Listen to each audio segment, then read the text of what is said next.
Hi, this is Aditi Khod, the founder of This Rangila. Today I am going to take you to the world of Jaipur Bluestone Pottery, and here is the art story.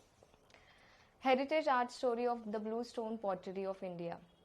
A tradition that traveled time from dynasty of the royal kings to the 21st century.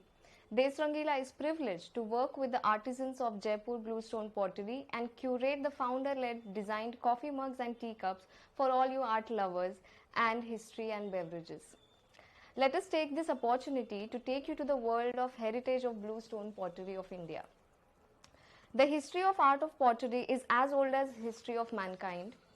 Glass was discovered in the ancient civilizations of Egypt, Syria, Iran and Indus Valley. It was further discovered that the alkaline soil was mixed with copper and heated it gave turquoise blue color. From Mohenjo-daro and Harappan era right till the Gupta period, glazed utensils, necklaces, beads and tiles were in vogue.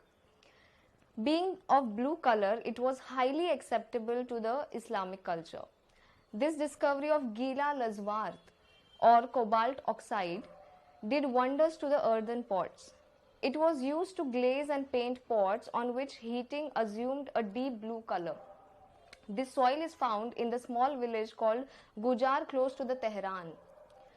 This is made into balls and sold to the chemist who heats them, and when it gets cooled grinds them into a fine powder which is further passed through a very fine sieve.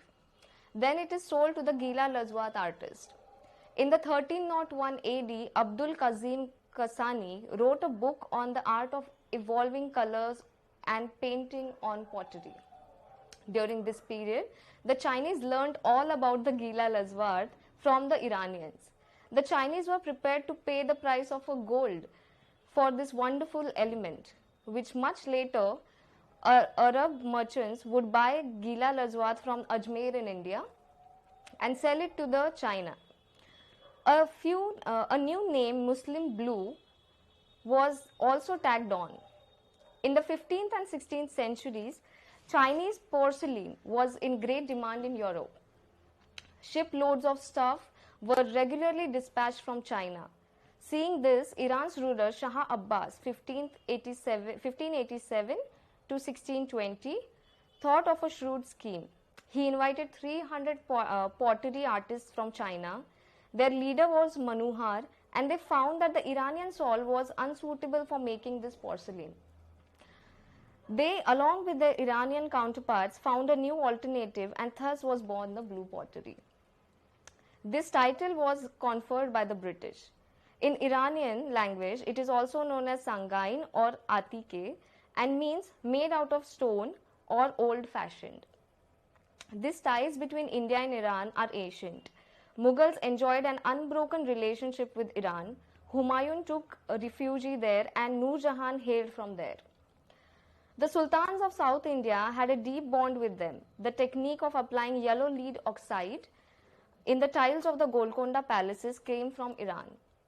Thus, this art crept into Afghanistan and then to the Multan, Lahore, Delhi and Agra. The history of blue pottery into the Jaipur land. The art of making blue gaze pottery came to Rajasthan via Kashmir, their entry point to India. The Jaipur blue pottery, made out of an Egyptian paste, is glazed and low-fired. This pottery is opaque and mostly decorated with motifs of animal and bird. Being fired at low temperature, it is fragile and easily chipped.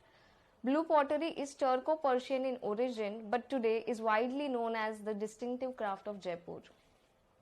When the city of Jaipur was founded in 1727 by Savai Jai Singh I, craftsmen from all over the country were invited to come and make their home in this new city.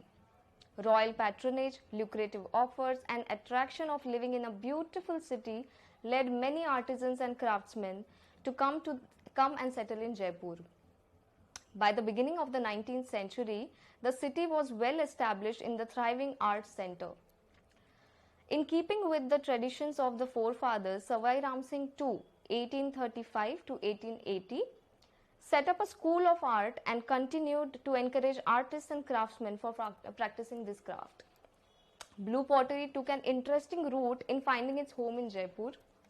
Ram Singh too attended a kite flying festival session and watched as his kite masters were engaged in a battle with two brothers named Churaman and Kaluram from Achnera in Agra.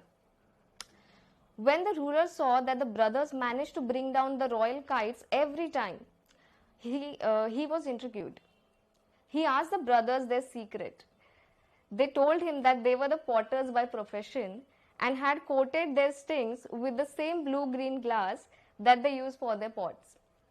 Savai Ram Singh too was impressed, so he invited the two brothers in Agra to stay in Jaipur and teach this unique art form of glazed pottery at his new art school.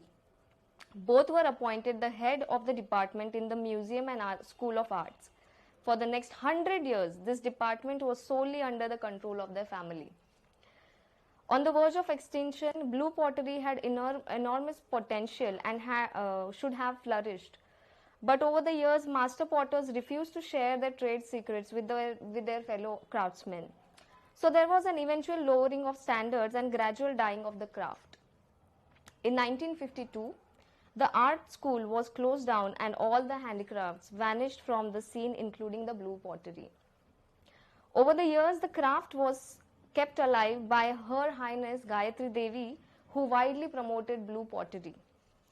She revived this craft by understanding, experimenting, and then disseminating the skills to the unemployed youth of nearby villages such as Kotjewar, Mehla, Mohana, Sanganer, Jamdoli, and Niota, etc. The efforts of Kala Kendra were furthered by the Training Center of Niota Development Association, an agency established by the Birlas in the village. The craft received a much needed boost in the 1962s when Srimati Kala Devi Chattopadhyay, the president of All India Handicrafts Union, asked Sri Kripal Singh Shekhawat ji, as internationally renowned artist, to open a school for Indian art and paintings. One section was then assigned to the blue pottery. He was appointed as the in charge of Shilpakala Kendra and raised the bar of the blue stone pottery. The Jaipur story is much clearer. Man Singh 1550 to 1614 was the first to bring this art of blue pottery to Jaipur subsequent to his interaction with the Mughals and through his campaigns in Afghanistan. This was possibly temporary. The second Maharaja who bought the art from Delhi was Ram Singh, that is 1835 to 1880.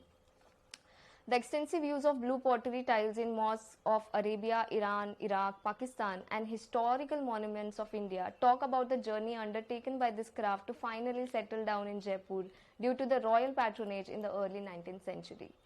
Des Rangila, who works to contribute a share on revival of Indian art and providing sustainable livelihood to Indian artisans, with a mission to establish craft production units in India and bringing suitable products of your taste that have heritage and love from India, brings you this blue stone pottery.